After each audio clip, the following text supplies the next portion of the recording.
தூய யோவான் எழுதிய நற்செய்தியிலிருந்து வாசகம். அதிகாரம் 17, இறை வசனங்கள் 20 தொடக்கம் 26 ஈராக. அக்காலத்தில் ஜேசு வானத்தை அண்ணாந்து பார்த்து வேண்டியது: தந்தையே, என் சீடர்களுக்காக மட்டும் நான் வேண்டவில்லை, அவர்களுடைய வார்த்தையின் வழியாக என்னிடம் நம்பிக்கை கொள்வோருக்காகவும் வேண்டுகின்றேன். எல்லாரும் ஒன்றாய் இருப்பார்களாக. தந்தையே, நீர் என்னுள்ளும் நான் உம்முள்ளும் இருப்பது போல் அவர்களும் ஒன்றாய் இருப்பார்களாக. இதனால் நீரே என்னை அனுப்பினீர் என்று உலகம் நம்பும். நாம் ஒன்றாய் இருப்பது போல் அவர்களும் ஒன்றாய் இருக்குமாறு நீர் எனக்கு அருளிய மாட்சியை நான் அவர்களுக்கு அளித்தேன்.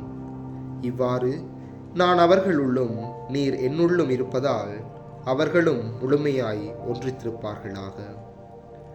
இதனால் நீரே என்னை அனுப்பினீர் எனவும், நீர் என் மீது அன்பு கொண்டுள்ளது போல அவர்கள் மீதும் அன்பு கொண்டுள்ளீர் எனவும் உலகம் அறிந்து கொள்ளும். தந்தையே, உலகம் தோன்றும் முன்னே நீர் என் மீது அன்பு கொண்டு எனக்கு மாட்சி அளித்தீர். நீர் என்னிடம் ஒப்படைத்தவர்கள் என் மாட்சியை காணுமாறு அவர்களுக்கு நான் இருக்கும் இடத்திலேயே என்னோடு இருக்க வேண்டும் என விரும்புகிறேன். நீதியுள்ள தந்தையே, உலகு உம்மை அறியவில்லை, ஆனால் நான் உம்மை அறிந்துள்ளேன். நீரே என்னை அனுப்பினீர் என அவர்களும் அறிந்து கொண்டார்கள். நான் அவர்களோடு இணைந்திருக்கவும், நீர் என் மீது கொண்டிருந்த அன்பு அவர்கள் மீது இருக்கவும் உம்மை பற்றி அவர்களுக்கு அறிவிப்பேன், இன்னும் அறிவிப்பேன். இது கிறிஸ்து வழங்கும் நற்செய்தி. கிறிஸ்துவே உமக்கு புகழ்.